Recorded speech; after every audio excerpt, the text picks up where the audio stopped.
Hi guys, Sam Martinez here.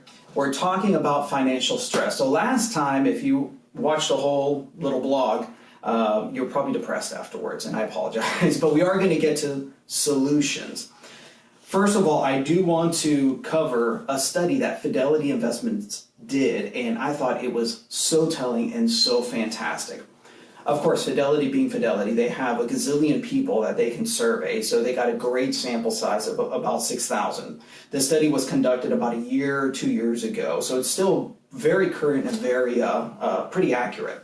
What they did is they took different life events, like major life events, and surveyed how that affects people's health, their finances, their work, and their life. And what I mean by that is health being physical and mental health, well-being, finances, debt, savings, etc.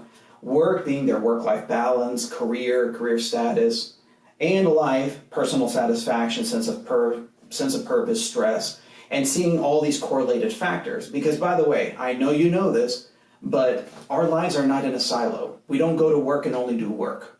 We're still affected by other stressors, other joys as well. Here are the results of that.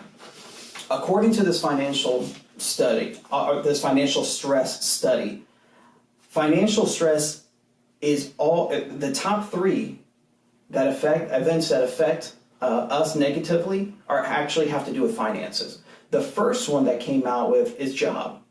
So that is the top answer, is that job-related issues, changes of a job, changes of a boss, ownership, that kind of thing is our top stressor. But the other two are very, very related as well when it comes to not being able to save enough money or feeling like our finances are out of control. Now, what is interesting though is that there's one particular life event that actually brings the most bang for the buck or satisfaction in life and actually robs us of the most peace as well. It's actually the same thing. And I thought this was fascinating, that the one thing that not only improves our financial life, but also actually improves our emotional life. And I like to keep things simple. If there's one thing I can do, actionable, what can that be? The one thing that came out of this study, that if you do this, you get the most bang for your buck overall in life, is getting out of debt. Getting out of debt had the most impact positively, not just on finances, but on health and also well-being. And also in this study, the number one life event that actually took away most of that was actually getting into debt or incurring more debt. So today's takeaway, if there's one thing I can encourage, is that, guys, we have to get out of debt.